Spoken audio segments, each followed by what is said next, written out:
Hoy hablamos de los jugadores que llegaron a Europa durante el lockout.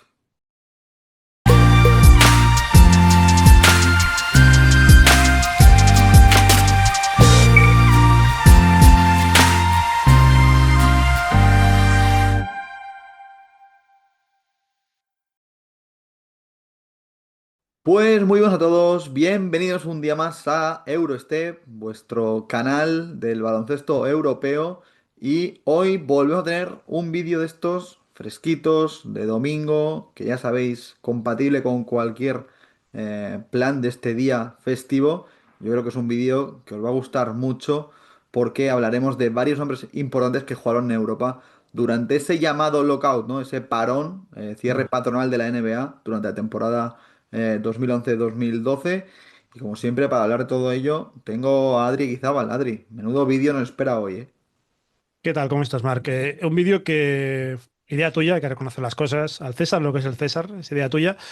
Y dices jugadores que llegaron y jugadores que no llegaron, que también hay que mencionarlos. Así si os gusta, haremos una segunda parte con nombres que han faltado, porque desde luego es que hay tantos que la lista es inacabable.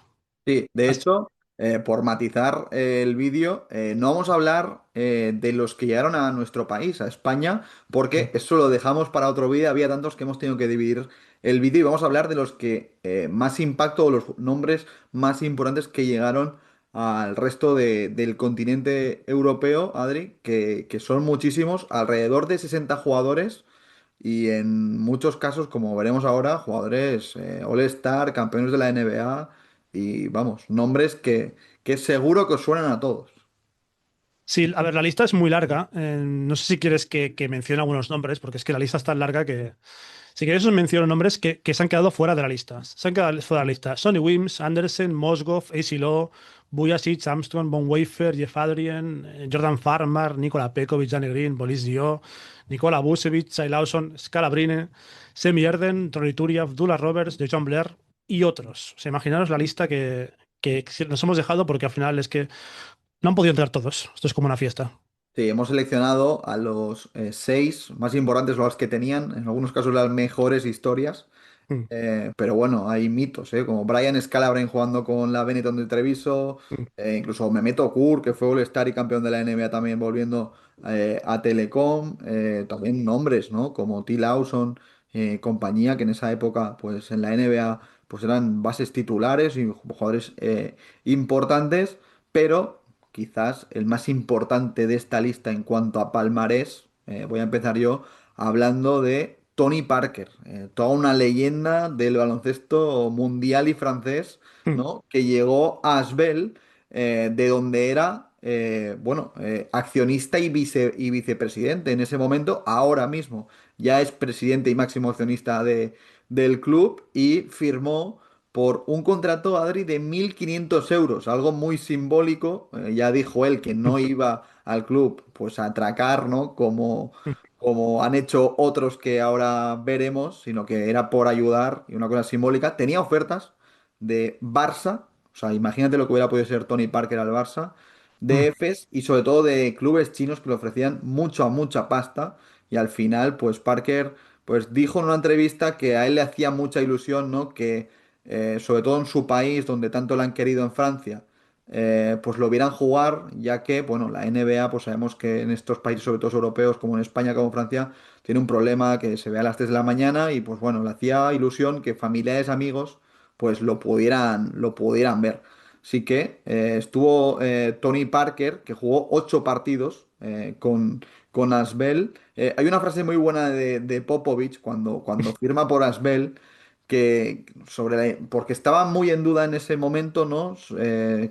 Que si jugaban en Europa los jugadores o no, muchos reticentes porque al final son jugadores importantes que si se lesionan, pues es un problema grave para sus franquicias. Y Popovich, genio y figura, pues Mm. dijo una frase que leo textualmente: es mejor que esté entrenando y compitiendo que en el sofá de casa comiendo croissants.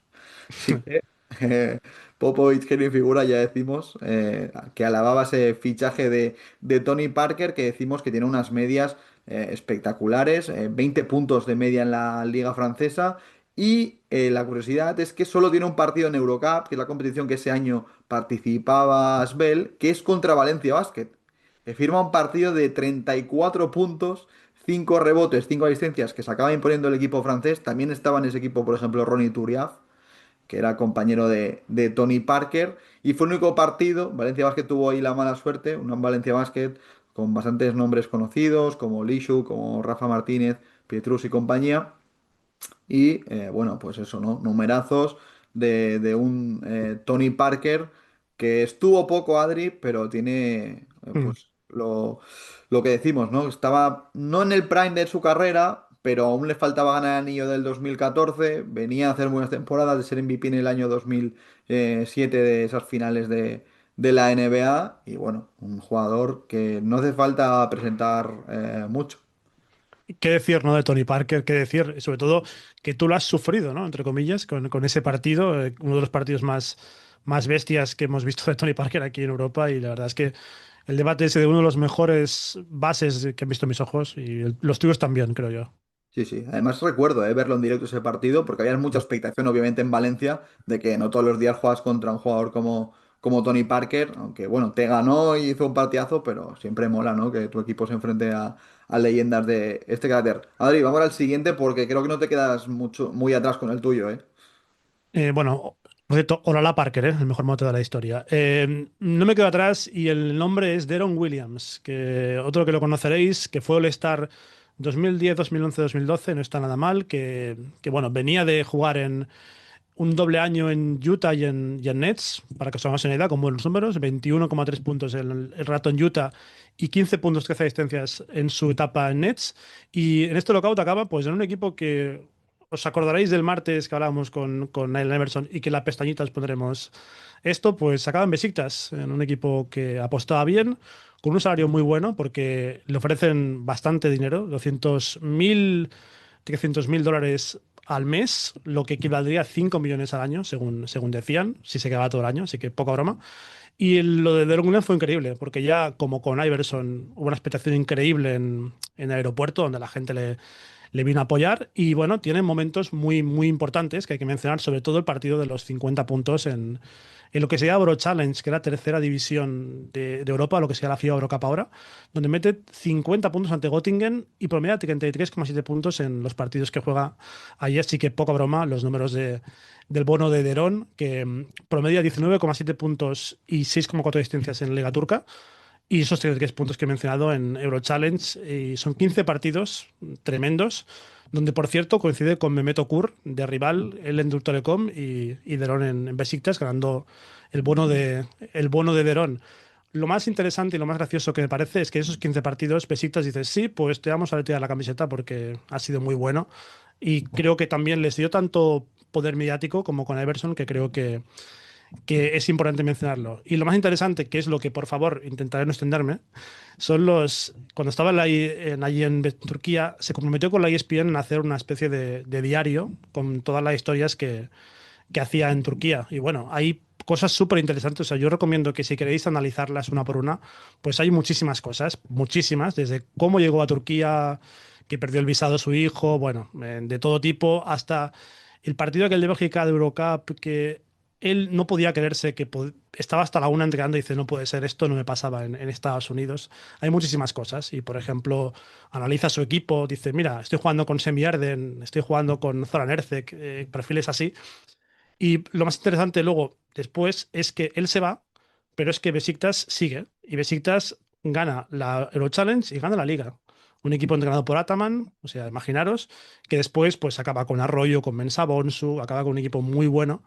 Y yo pues le concedo el título a Derón. Él ha sido parte de estos dos títulos, así que bueno, el título es suyo. Y creo que no me voy a extender mucho más porque es que vienen muchos nombres, pero bueno, Deron Williams, uno de los mitos, una leyenda, y justo en su prime llegó a ese Besiktas, así que bueno, es un buen nombre. Te felicito, Adri, por resumirlo tan bien todo lo que había de Derón, ¿eh? Lo has hecho muy bien, porque había muchas cosas, sé que tenías muchos datos y Sí, creo que ha quedado muy bien, pues lo de Derón, ¿no? Ese impacto y ese partido de 50 puntos. Es cierto que pierden en esa previa de sí, Eurocup ante Mons y por eso juegan la FIBA. Incluso imagínate que eres Mons y le ganas al Besiktas de Deron Williams una eliminatoria para meterte en Eurocup. Pero sí, sí, aún así muy bueno el paso, mejor que el de Iverson, hay que decirlo, en cuanto a sí. numérico y en pista de Derón en Besiktas.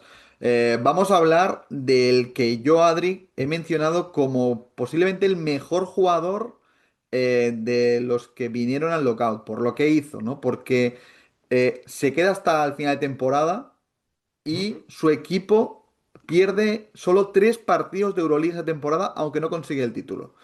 Hablamos de Andrei Kirilenko, que esa temporada pues lo gana todo prácticamente en el CSKA. Es cierto que pierde lo más importante, que es esa final ante Olympiacos con esa canasta de Príntesis, ¿no? Con esa mítica canasta de Príntesis. Mm. Lo he dicho, ¿no? Un CSKA que pierde solo 3 partidos de Euroliga, que me parece brutal el dato.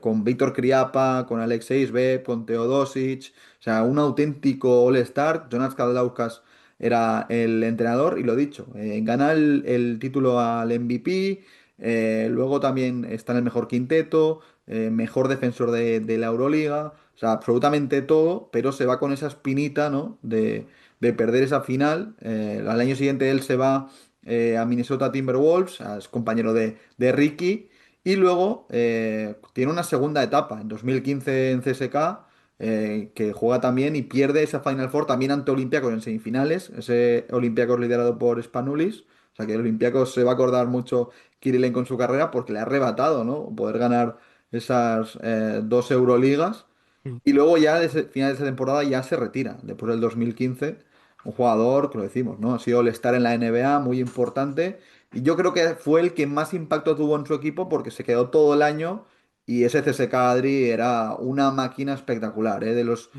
mejores equipos, es cierto que no tiene el broche final del título por esa canasta y remontada final de Olympiacos, pero era temible, ¿eh? Es cierto que uno de los partidos, de hecho, los pierde contra el Gresc Bilbao Basket de esa época, que en los eliminatorios de playoff, con Aaron Jackson, con Adrien Moerman y compañía, y es uno de esos 3 partidos que pierde el CSK.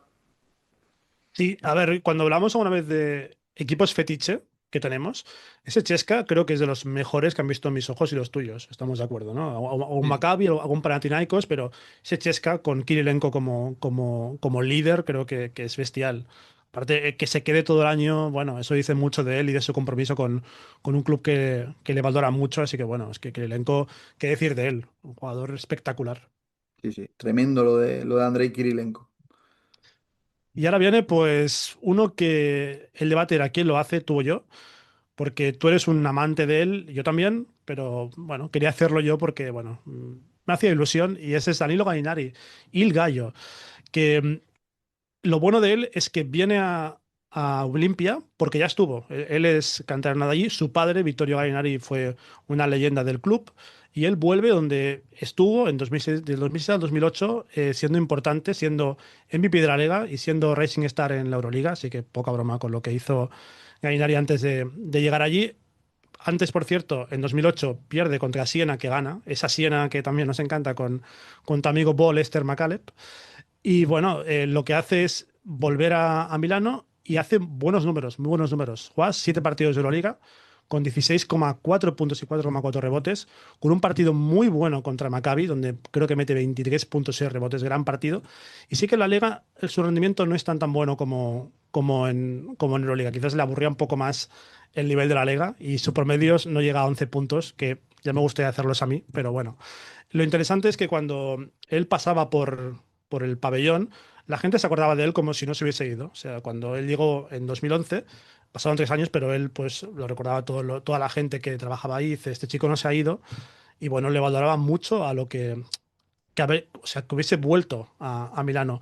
Y el entrenador casualmente, que era Scariolo, dice, yo nunca hubiese fichado a un jugador para 2 semanas, un mes, porque me parece absurdo.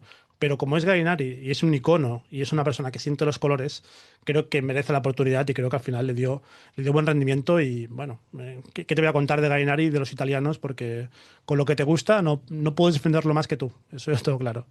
Sí, sí. Es cierto que hemos visto como otros jugadores quizá tenían más número, porque jugaban a lo mejor en equipos peores, estaban peores rodeados, todo giraba en torno a él.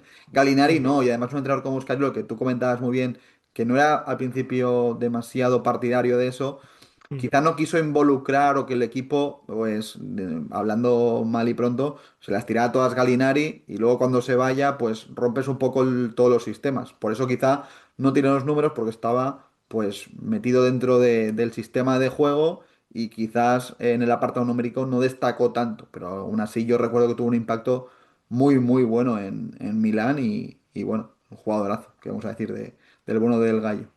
Sí, no es lo mismo que Derón sabes que va a jugárselo todo en Besiktas. O Ujú. sea, Gainari sí que no es un jugador que sea un jugador que necesite tanto balón, porque como es un 3-4 que puede jugar sin balón, pues está mucho más cómodo en otras situaciones. Así que bueno, me parece un buen fichaje y un jugador muy adaptable al baloncesto FIBA, como ya hemos visto. Y nos vamos ahora a Francia a hablar de uno de los que tuvo más impacto durante este lockout y es que vamos a hablar de Nicolas Batum, que jugó en el Nancy. Es cierto que él se cría en la cantera del Le Mans, pero decide apostar por el único equipo francés que la temporada jugaba Euroliga y la verdad es que la rompe, porque Batum llega en su mejor momento yo creo que de su carrera. Es MVP de la Euroliga 2 jornadas consecutivas, jugando precisamente contra equipos españoles que no estaban cuadrados en el grupo, contra Mm. Bilbao Basket y Caja Laboral de Baskonia, que son los equipos que más lo sufren. Y Adri, es que consigue 3 victorias Nancy en Euroliga, dos fueron contra equipos españoles. Y a partir de que Batum se va, Nancy ya no vuelve a ganar en Euroliga. Queda último de su grupo. Y es que, como decimos, ¿no? Consigue esos 2 MVPs de la jornada. Lo sufren 2 equipos españoles. Y promedia 17 puntos, 6 rebotes y 4,3 asistencias en 37 minutos de juego. Números muy similares que luego traslada también en la Liga Francesa, donde solo pierde un partido. O sea, muy buen registro y muy buen impacto en el equipo. Es cierto que se juegan cada partido muchos y muchos minutos Mm. de juego. Lo exprimen bastante al bueno de Nicolás Batum. Yo recuerdo ver el partido ante Baskonia en directo, donde es un jugador, bueno, que tiene un impacto en el juego espectacular, que prácticamente gana el partido él solo, porque ese Nancy, lo dicho, no es un equipo que luego no vuelva a ganar, que tiene una plantilla bastante limitada, pero que con el jugador francés, pues consigue ganar esos 3 partidos de Euroliga. Y Nico Batum, Madrid, un jugador que prácticamente estuvo en su prime durante el lockout, que hace muy buena temporada. De hecho, las temporadas posteriores hace los mejores números de su carrera en la NBA. Y un jugador que hemos visto mucho en torneos FIBA, pero que ha jugado muy poco, porque jugó apenas 2 temporadas y media en Le Mans antes de irse a la NBA. Sí que había muchas ganas de verle en FIBA, jugando en clubes, porque es un jugador, bueno, que en su momento pues tuvo mucho impacto y fue muy determinante. Sí, extrapolándolo un poco, sería un perfil muy FIBA, ¿no? Quizás por su tipo de juego. Y lo comentábamos que, claro, no penséis en el Batum de Ara, que es un especialista en el tiro, ¿no? Un jugador así. El Batum de ese momento era un jugador total que Mm. atacaba y defendía muy bien, un escoltalero con brazos muy largos, un jugador muy incómodo de tenerlo de rival. Y insisto, aquí en España se le tiene otra consideración por todo lo que pasó, ¿vale? Por todo aquello, pero realmente Batum es un jugadorazo y que hay que mencionar siempre, creo yo. Sí, en esa temporada, ¿no? Donde lo vimos, muy superior, físicamente a cualquier jugador de Euroliga, marcaba las diferencias totalmente. Así que nada, Adri, te dejo con el último, pero a mí me gustó mucho el paso de Batum por Nancy, y había que hablarlo de él. Y no me muevo de Francia, porque lo menciono, es una mención pequeña, pero quería mencionar a Charlen Parsons por un motivo, y es que de toda la lista era uno de los pocos jugadores, o el único, que venía directamente desde NCAA a Europa por el lockout, porque todos tenían su carrera, pero él fue nombrado segunda ronda de draft con Houston, si no ando mal, y pues le llama Cholet. Le llama Cholet, que es un equipo pequeño de una ciudad pequeña, que por cierto, en el canal tiene su mención Cholet siempre. Y bueno, él llega allí con toda su ilusión y alegría y juega 3 partidos y se lesiona y no juega más. O sea, su rendimiento no fue muy alto, pero me parece curioso por el hecho de un jugador que no ha pasado por ningún sitio, que prácticamente no conoce dónde está Francia, literalmente. O sea, es un jugador que venía aquí a Europa por primera vez. Llega y juega en Cholet y juega 3 partidos y bueno, lo intentó. Y luego hizo una buena carrera como un buen tirador, un buen especialista y bueno, un jugador que es interesante mencionar, pero que, o sea, no es una estrella, pero creo que tiene su historia por el hecho de ser un pionero en el sentido de venir directamente a Europa sin paso por NBA. Por Sí, eso lo además un mencioné. jugador que la NBA luego hizo carrera, pero también conocido por lo que hacía afuera, ¿no? Creo que Bueno, su relación con las hermanas Kardashian, también un jugador muy extrovertido, ¿no? Eso es que da mucho juego el bueno de Chandler Parsons. un picaflor, ¿no? Que diría el bono de Anthony, pues ese sería el bono de de Charlen Parsons, la verdad. Muy Sí, interesante. y Adri, por acabar, vamos a mencionar dos megajugadores que estuvieron cerca de llegar al lockout, que no se concretó. Y es que el lockout, si llega a durar un poco más, pues igual los hubiéramos visto vestir la camiseta de equipos europeos. Sí, no sé si quieres que empiece yo o tú, pero ambos me parecen súper interesantes y, Empieza tú con el tuyo, que creo que es un bastante potente. a ver, el mío es potente por muchos motivos, que es el nombre de Kobe Bryant por la Virtus de Bolonia. Os sonará muy, muy descabellado, pero en ese momento estuvo a punto, a punto, a punto de hacerse con conversaciones entre el club y Kobe. Todos sabéis que Kobe en ese momento, él vivió desde los 6 a los 12 años en Italia, y que, porque su padre jugaba en ese momento y que habla muy bien italiano cuando lo entrevistaban, lo hablaba muy bien y sonó con un contrato muy enorme que le quería hacer la Virtus y él estaba dispuesto a ir para jugar solo 10 partidos, le da igual, él quería jugar en la Virtus, pero no se hizo y es una pena, pero incluso leí que la Lega quería adaptar el calendario para que jugara a Kobe en los mejores lugares de Italia, para que jugara en el pabellón de la Roma, en el pabellón de Milano, o sea, que todo el mundo pudiera disfrutar a Kobe, pero que los equipos pequeños, por ejemplo, la Cremona, por ejemplo, Valeria Cremona, se quejaban de que decían, bueno, también queremos nosotros que pase esto y no pasa, solo queréis que jueguen contra los grandes. Así que bueno, ese fue un poco la historia de qué pasó con Kobe y si hubiese llegado. Le preguntas si la camiseta de Kobe Bryant con la Virtus hubiese estado ahí, vamos, le hubiese pagado todo mi dinero Estaría para... ahora ahí detrás tuyo, quizás. Pues seguramente sí, seguramente sí. Y porque de hecho la Virtus ficha a Douglas Roberts y juega toda la temporada, no, juega una parte de la temporada con ellos. O sea, hubiese ido con otro jugador diferente que él, pero la Virtus quería hacer una apuesta por jugadores NBA del Lockout y el nombre de Kobe sonó y vamos, el impacto que hubiese dado la Liga hubiese llevado al equipo a otra dimensión. Como Sí. el impacto del que vas a mencionar tú, que creo que también daría impacto, pero a otra liga. Sí, sí, porque hablamos de Kevin Durant, que sí que se Mm, estuvo hablando mucho tiempo. Durant es un poco siempre de esos que le gusta hablar y al final no acaba concretándose muchas veces las cosas, pero le gusta mucho hablar a Kevin Durant pero, y en varios podcasts dejó entrever, ¿no?, que había tenido muchas ofertas de Europa. Se conocen tres, la de Maccabi, la de un equipo alemán que hemos comentado antes que no lo he aprendido mucho, que es la del Beirut, un equipo así bastante desconocido, que dices, ¿cómo mm, va a acabar Kevin Durant en el Beirut? Pues tuvo oferta del Beirut. Y luego en España, en Valencia Basket. O sea, brutal. No te digo, Adri, lo que hubiera supuesto que Kevin Durant hubiera acabado jugando ese lockout con Valencia Basket. Un Valencia Basket que recordemos, que lo vamos a mencionar en el vídeo que hagamos de ACB, tuvo Splitter, aunque solo fue un partido. Pero claro, Kevin Durant era un jugador de otra dimensión. Y bueno, yo sí seguro que tendría camiseta de Durant aquí mm, detrás si hubiera jugado en la NBA, mm. en la ACB con Valencia.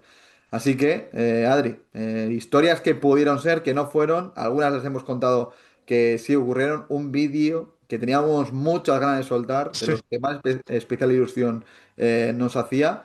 Y a vosotros ya sabéis, si os ha gustado este vídeo y queréis la segunda parte, pues dale like, suscribiros y seguidnos en nuestras redes que nos hagáis muchísimo a crecer. Nos vemos en el próximo vídeo y hasta luego.